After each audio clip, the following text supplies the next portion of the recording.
جب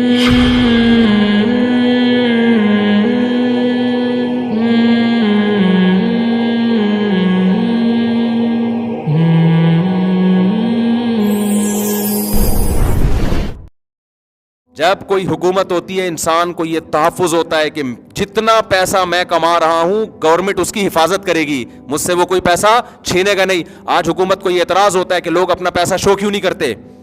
او بھائی لوگوں کو ڈر ہے اگر لوگوں نے شو کر دیا تو وہ سیو نہیں رہیں گے. میں ایسے کروڑ پتی تاجروں کو جانتا ہوں اب تک اکاؤنٹ نہیں کھلوایا انہوں نے. میں کہتا ہوں کیوں اکاؤنٹ نہیں کھلوایا؟ بھائی گورنمنٹ کو شو کر دیں گے, گورنمنٹ نہیں چھوڑے گی ہمیں. گورنمنٹ کا کام تھا کہ آپ کو سیکیورٹی دینا. اب گورنمنٹ ہی سے لوگ سب سے زیادہ ڈر رہے ہیں.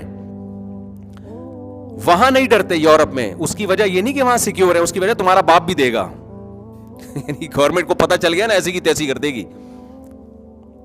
تو قانون مضبوط ہے نا, اس لیے اب تو وہاں ہر چیز آن لائن چل رہی ہے, وہ پیسے لے کے گھومتے ہی نہیں ہیں. تو ایسا گرفت ہے کہ آپ پیسہ چھپا ہی نہیں سکتے. اور چھپانے کا مطلب کیا ہے کہ وہ جو ٹیکس کٹے گا کٹے گا. پھر کوئی پوچھ نہیں سکتا کہ میں 1 کروڑ روپے کما رہا تھا, ہر سال میری تنخواہ سے آپ نے 43 لاکھ روپے کاٹے ہیں, تو کائنڈلی میرے تو 7 نسلوں میں بھی نہ میں اتنے کا علاج کراؤں گا, تو کس بیس پہ آپ کاٹ رہے ہو؟ تو کہیں گے آپ ہی کو ریٹرن کیا جا رہا ہے. وہ یہ نہیں کہہ سکتا مجھے تو کوئی ریٹرن نہیں کیا جا رہا. بھائی ہمارے نبی نے کیسی پیاری حدیث ہے. جب آپ صلی اللہ علیہ وسلم نے حضرت معاذ ابن جبل کو یمن کا گورنر بنا کے بھیجا, آپ نے فرمایا تم ان کے مالدار لوگوں سے سال میں 1 دفعہ 2.5% لوگے. سال میں 1 دفعہ کتنا؟ 2.5. اور ہر چیز پہ نہیں, صرف ان 4 چیزوں پہ جو گرو کرتی ہیں. سونا ہے کسی کے پاس, چاندی ہے کسی, کیونکہ یہ چیزیں روکنا غلط ہے نا, سرکولیٹ ہونی چاہیے نا. صرف مالدار لوگوں سے, اور آپ نے فرمایا انہی سے لے کے اسی وقت انہی کے غریبوں میں ڈیوائیڈ کر دینا ہے. یؤخذ من اغنیائہم وترد الی فقرائہم. فرمایا ان کو بتا دینا تمہارے مالداروں سے یہ زکوٰۃ لی جائے گی اور تمہارے ہی غریبوں میں ڈیوائیڈ کر دی جائے گی. اور اس زکوٰۃ کے پیچھے بھی کانسیپٹ کیا ہے؟ آپ گورنمنٹ کو نہیں دے رہے, آپ کس کو دے رہے ہیں؟ خدا کو قرضہ دے رہے ہیں. خوشی سے دیتا ہے انسان, اور وہ کہاں لوٹائی جا رہی ہے؟ غریبوں پہ. اور اس میں بھی یہ کہ اگر آپ خود دے دیں تو بھی ٹھیک ہے. غریب کو کیا کریں, آپ خود دے دیں. معذوروں کے بڑے زبردست انتظام ہیں ان ملکوں میں. اسلام کیا کہتا ہے؟ معذور کو پالنا بھائی کی ذمہ داری ہے. باپ کی اولاد معذور ہے, کس کی ذمہ داری؟ باپ کی. باپ خود خرچ کرے گا اپنے معذور بچے پہ. باپ نہیں ہے تو بھائی خود خرچ کرے گا اپنے معذور بھائی پہ. گورنمنٹ کا کام ہے یہ دیکھنا کہ معذور بھائی کا, تو معذور بھائی پہ جو حق ہے وہ بھائی ادا کر رہا ہے یا نہیں کر رہا. معذور یا معذور کا وکیل کورٹ میں کیس کرے گا, گورنمنٹ معذور کو وکیل کر کے دے گی کہ تم کیس کرو اور تمہارے بہن بھائیوں سے تمہارا خرچہ لیا جائے گا. وہاں یہ نہیں ہے. وہاں یہ کہ معذور کو گورنمنٹ خود پالے گی. کیا مطلب؟ لوگوں سے ٹیکس لے رہی ہے اور گورنمنٹ خرچ کر رہی ہے, تو معذور کے دل میں بھائی کی محبت پیدا ہو رہی ہے, گورنمنٹ کی پیدا ہو رہی ہے؟ گورنمنٹ کی ہو رہی ہے. اسلام کیا کہتا ہے؟ بوڑھے باپ کو کون پالے گا؟ تمہارا باپ پالے گا, یعنی تم پالے گا. بوڑھا باپ ہے, گھر میں رکھو گے, خرچ خود کرو گے. غیر مسلم کہتا ہے نہیں, گورنمنٹ تم سے ٹیکس لے گی, اولڈ ہاؤس بناؤ گی, تم سب کے ابے وہاں پلیں گے. ابوں کے دل میں کس کی محبت بیٹھے گی؟ اولاد کی یا گورنمنٹ کی؟ گورنمنٹ کی. ریلیشن گئے تیل لینے, اور کہتے ہیں بہت زبردست سوسائٹی ہے, ویل ڈن. وہاں بوڑھوں کی بڑی کیئر ہے. بوڑھوں کی کیئر نہیں تھی اس لیے بوڑھوں کی کیئر ہے. ان کو پتا تھا کہ یہ نہیں پالیں گے, ہمیں ہی پالنا ہے سب کچھ. ابے تو تم 43 لاکھ روپے 1 کروڑ والے سے لے کے اس کے ابا کو کھلا رہے ہو, اس کمبخت کو بولو تو اپنی گود میں بٹھا کے خود کھلانا اس کو.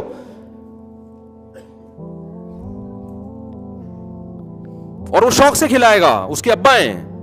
آپ اگر اس کلچر کو پروموٹ کرو, وہ خود کھلائے گا.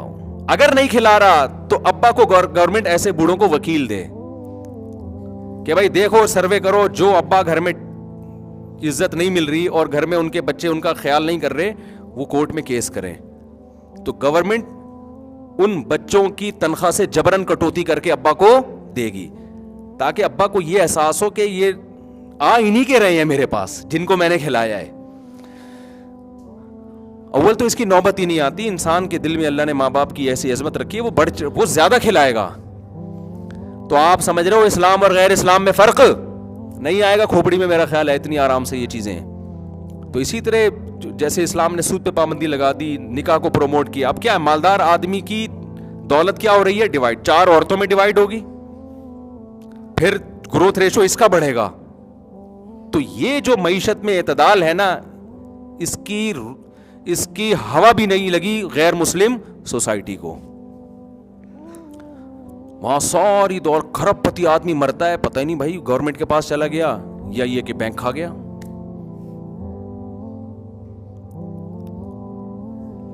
تو میں بات کو جلدی سے ختم کرتا ہوں سمیٹ کے, کہ جب اللہ قانون بناتے ہیں نا میرے بھائی, تو کسی ایک کا فائدہ اس میں نہیں دیکھتے, اجتماعی فائدہ دیکھتے ہیں اور اس کو نافذ کر دیتے ہیں, تمہیں عمل کرنا ہے اس لیے قانون اللہ کے مانا کرو, اس میں تمہارا فائدہ ہے.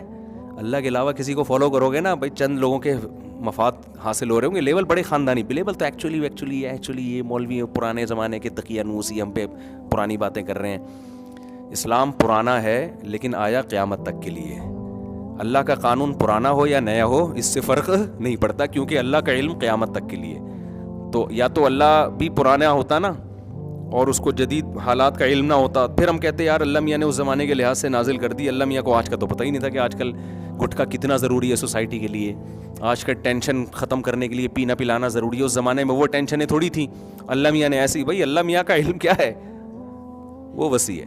اور ایک آخری بات کر کے بیان ختم کرتا ہوں کہ خوب سمجھ لو, جب تک گھروں میں اللہ اس کے رسول کے قانون کو فالو نہیں کرتے نا, وہی ڈپریشن پیدا ہوگی جو غیر مسلم کنٹریز میں ہے.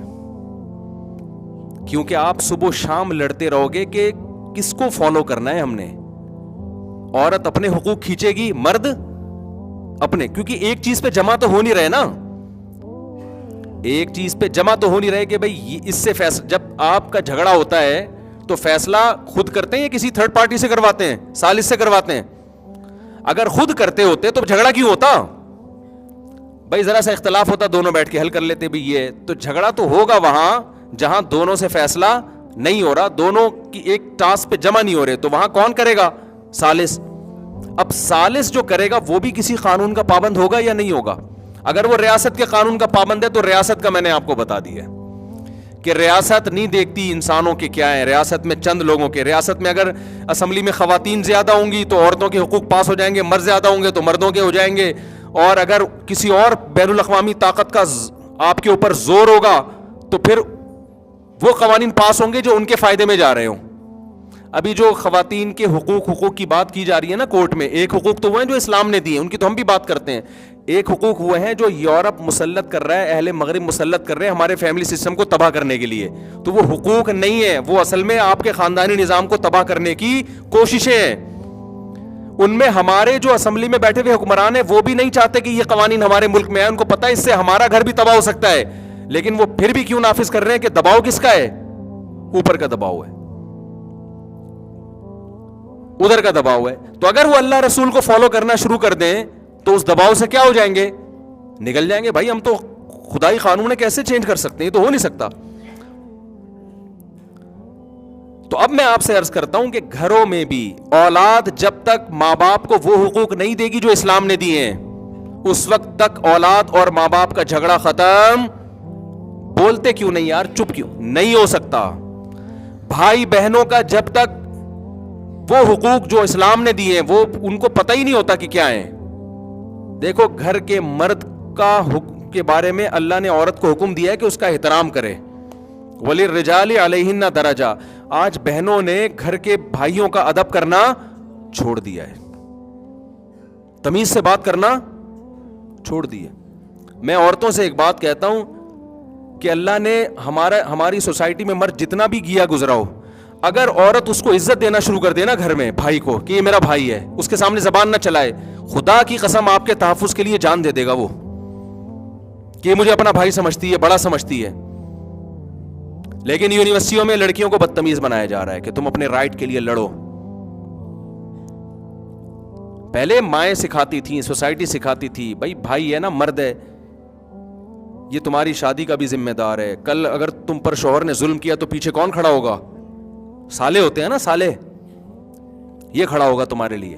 کل طلاق ہو گئی تو پیچھے کون سپورٹ کرے گا؟ یہ سپورٹ کرے گا. لہذا یہ کبھی کڑوی کسیلی بات کرے، بدتمیزی کرے تو مرد سمجھ کے کہ گھر کے مردوں کا احترام کرنا چاہیے، یہ سمجھ کے کیا کر لینا؟ برداشت.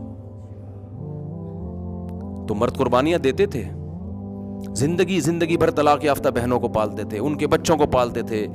ہم تو دیکھتے ہیں باہر جا رہے ہیں بہنوں کے لیے گفٹ بھیج رہے ہیں، لیکن جب عورت نے بدتمیزی سیکھ لی، تم کون ہوتے مجھے پوچھنے والے، میں کہاں جا رہی ہوں؟ وہ چھمک چھلو بنی بھی جا رہی ہے کہیں، 11 بج رہے ہیں، 11:30 بج رہے ہیں، بھائی نے پوچھ لیا بھائی کہاں جا رہی ہے؟ تم کون ہوتے ہو میری لائف میں؟ انٹرویو فلم میں یہی دیکھا تھا اس نے، تم کون ہوتے ہو؟ تو شروع میں تھوڑی بہت لڑائی ہوگی، پھر آدمی چھوڑ دیتا ہے، بھائی جا تو اپنی لائف گزار. اس کے بعد وہ کسی قسم کا تحفظ دینے کے لیے تیار نہیں ہوتا. پھر عورت کہتی ہے ہمیں آپ کے تحفظ کی ضرورت نہیں ہے. آج یورپ میں بھی عورت کو مرد کے تحفظ کی ضرورت ہے. حکومتیں عورت کو تحفظ نہیں دے سکتی. یقین ہے جو ریپ کے وہاں واقعات ہوتے ہیں نا، یہاں اس کا عشر اشیر، یہاں ایک واقعہ ہوتا ہے تباہ کے میڈیا اچھالتا ہے اس کو، وہاں ہر ہفتے 20 واقعات ہوں گے نا، ایک معمولی سی خبر بھی نہیں آتی. نہیں ہے بات، میرا خیال ہے کوئی تحفظ نہیں ہے بھائی. یہاں مرد قربانیاں دیتے ہیں، بیٹیوں کی شادیاں نہیں ہوتی، باپ ڈپریشن سے مرتا ہے، بھائیوں کو اپنی شادی نہیں کر رہے ہوتے بھائی بہن کے چکر میں کہ یار اس کی ذمہ داری ہے. ذمہ داری کا لفظ یوز ہوتا ہے کہ نہیں ہوتا؟ لیکن ہماری سوسائٹی لڑکی کو بدتمیز بنا رہی ہے بھائیوں کے سامنے، شوہر کے سامنے، باپ کے سامنے.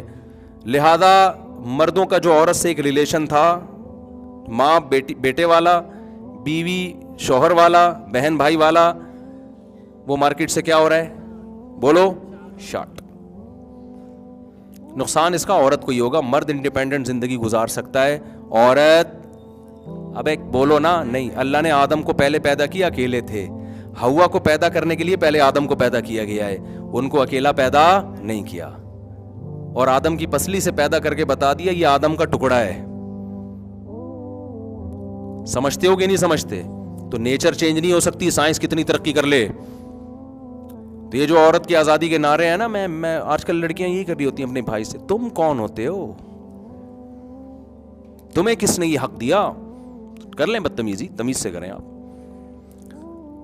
ظاہر ہے وہ 2-4 دفعہ بدتمیزی کرے گا، آپ چھوڑ دے گا وہ بھی، لیکن ریلیشن آپ کا خراب ہوگا. تھوڑی سی برداشت کر لو، تھوڑا سا کچھ ہمت کر لو، اللہ اس کے رسول کا حکم ہے، تو زندگی بھر اس کی خیریں آپ ہی کو ملیں گی. سمجھتے ہو؟ زندگی آگے بڑی زندگی پڑی ہے، بڑھاپا بھی آئے گا، بڑی زندگی پڑی ہے. دیکھو کچھ جرم ایسے ہوتے ہیں جو ہر ایک کے لیے برے ہوتے ہیں، لیکن کسی خاص صنف کے لیے زیادہ برے ہوتے ہیں. جیسے بزدلی بھی ایک جرم ہے نا. کوئی بندہ پٹ رہا ہے اور آپ بھاگ جاؤ، یہ جرم ہے یا نہیں ہے؟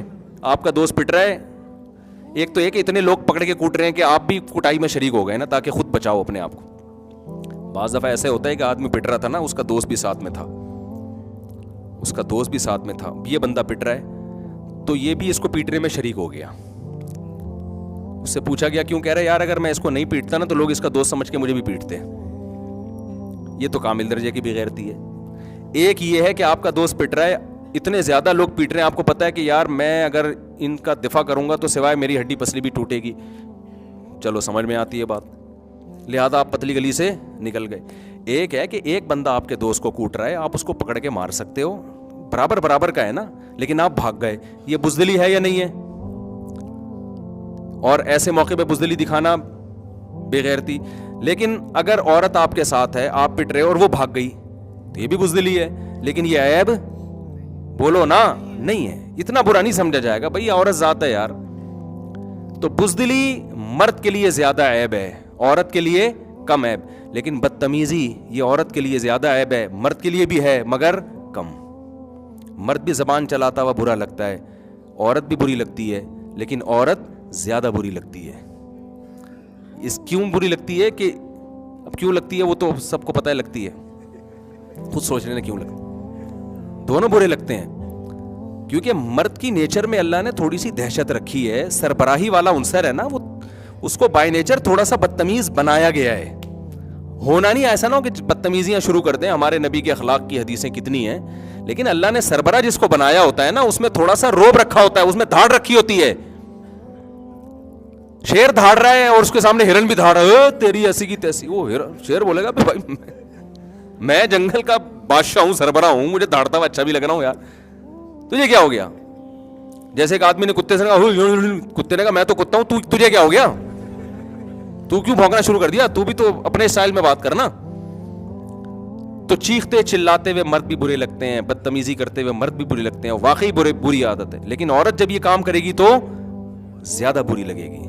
خواتین یہ بات سمجھ نہیں آ رہی خواتین کو. یہ بات ہم اپنے ماضی کا کلچر دیکھتے ہیں, جب مرد کو غصہ آتا تھا عورت تھوڑا سا صبر کر لیا کرتی تھی کہ بھائی میرا سربراہ ہے, گھر کا ہے, یہی میرا محافظ ہے. تو اور بخل عورت میں بھی برا لگتا ہے, مرد میں بھی کنجوسی. لیکن عورت میں کنجوسی اتنی بری نہیں لگتی, مرد میں بولو نا زیادہ بری لگتی ہے. مرد سخی اچھا لگتا ہے, آگے عورت بھی سخی اچھی لگتی ہے, لیکن مرد زیادہ اچھا لگتا ہے سخاوت, کیونکہ مرد کی نیچر اللہ نے بنائی, بھائی تو اڑا یار. تبھی قرآن میں جو ہے نا, کیونکہ مال کی محبت عورت مرد دونوں میں ہوتی ہے, مردوں میں زیادہ بری ہے, تبھی قرآن نے کیا کہا, چوری کرنے والی عورت ہو یا مرد ہو تو مرد کا ہاتھ پہلے کاٹنے کا حکم ہے. کیونکہ عورت نے بھی چوری کر کے جرم کیا, لیکن مرد نے زیادہ بڑا جرم کیا چوری کر کے. لیکن اگر حیا کی جہاں تک بات آئے گی تو بے حیا مرد بھی برا, بے حیا عورت بھی, لیکن عورت زیادہ بری. زنا بے حیائی ہے نا, وہاں اللہ نے عورت جو زنا کرے اس کو پہلے کوڑے مارنے کا حکم دیا کہ اس نے عورت ہو کے زنا کر لیا. قرآن کی نیچر, قرآن جو نیچر کی رعایت کر کے حکام دیتا ہے وہ سمجھ میں آ رہی ہے بات. یورپ نے سب کو کیا کر دیا, سیم. اس نے کہا مرد اور عورت کو کوئی فرق ہی نہیں ہے, لہذا دونوں کے بالکل سیم. او بھائی تم گراؤنڈ ریئلٹی کا انکار کر رہے ہو, تم حقیقت کا انکار کر رہے ہو, سیم کہاں سے ہو گئے دونوں؟ تو اسلام دونوں کو الگ الگ احکامات دیتا ہے, سیم قرار نہیں دیتا. سیم کا مطلب آپ نے ان کی نیچر سے بغاوت کر دی. تو اس لیے گھر میں مردوں کا خواتین تھوڑا سا احترام کرنا کائنڈلی شروع کر دیں, تھوڑا بہت الٹی سیدھی برداشت کر لیا کریں. اور میں جو یہ بیان کر رہا ہوں, خواتین بہت نیگیٹو کمنٹس کرتی ہیں, کچھ اسکالر خواتین کو خوش کرنے کے لیے انہی کی باتیں کرتے چلے جاتے ہیں. تو میں نے بتایا اسلام کی سچائی یہی ہے, حسن یہی ہے کہ وہ احکام پارسل کرو جو اللہ نے دیے ہیں, ٹھیک ہے نا. اب ہمیں کوئی پسند کرے یا نہ کرے, ہم نے اپنی پسند ناپسند دیکھنی ہوتی. تو ہم جب 4 شادیوں کی بیان, یہ تو آپ لوگ سننے لگے نا, ہم جب شروع کیے تھے نا اس وقت تو اتنی گالیاں پڑتی تھی کہ آپ کو کیا بتاؤں میں. اس مولوی کو مسجد سے مجھے نکالا گیا بیان کے لیے. ابھی کچھ وقت پہلے میرا ایک مسجد میں بیان ہوا, بڑا زبردست شاندار استقبال. مجھے یاد آیا 15 سال پہلے اس مسجد میں میرے بیان پر پابندی لگائی گئی تھی, 4 شادیوں پہ میں نے بات کر لی تھی. اس کے بعد سے انہوں نے کہا اس کو یہاں دوبارہ نہیں گھسنے دینا ہے. تو ہم نے اگر پبلک کا ہاں اور ان کا خیال کرنا ہوتا میرے بھائی, تو پھر اللہ کا قانون تو ایک طرف ہو گیا نا. نہ ہم عورت کو خوش کرنے کے لیے وہ باتیں کریں گے جن سے عورتیں خوش ہوں, نہ ہم آدمیوں کو خوش کرنے کے لیے وہ باتیں کریں گے جن سے آدمی خوش ہوں. ہم وہ بات کریں گے جو اللہ کا قانون ہے, چاہے وہ عورت کے خلاف جا رہا ہو چاہے وہ آدمی کے. بہت سی باتیں ہم آدمیوں کے خلاف بھی کرتے ہیں. ہم کہتے ہیں اگر مرد بیسک نان نفقہ ہی نہیں دے رہا تو ایسے مرد کے ساتھ وفا کرنے کی بالکل بھی ضرورت بولو نہیں. خواتین پوچھتی ہیں نا, میرا مرد 10 سال ہو گئے ایک دھیلا نہیں خرچہ اٹھاتا, تو لیکن مجھے وہ ہے کہ جہنم میں اور فلاں. میں نے کہا کوئی جہنم میں نہیں جائیں گی, جو جہنم تو چلی گئی نا اب, یہ جو جہنم بنائی بھی ہے اس نے, اور کیا جہنم. اچھا ایسے آدمی پھر ڈائلاگ بہت بولتے ہیں, میں تمہارے بغیر رہ نہیں سکتا, آئی لو یو, میں مر جاؤں گا. میں نے کہا وہ بھائی وہ ڈائلاگ ہے اسی لیے کہ اس کے پاس اپنی محبت کو کا ثبوت پیش کرنے کے لیے پیسے بالکل بھی تو ڈائلاگ پہ ہی گزارا. ایک تو ہے نا اللہ کی طرف سے ہو گیا, وہ ایک ہے کنجوس ہوتے ہیں. تو اللہ میاں نے تو بھائی جو جس کے حقوق بیان کریں ہم پابند ہیں, اسی کو پارسل کریں. اللہ تعالیٰ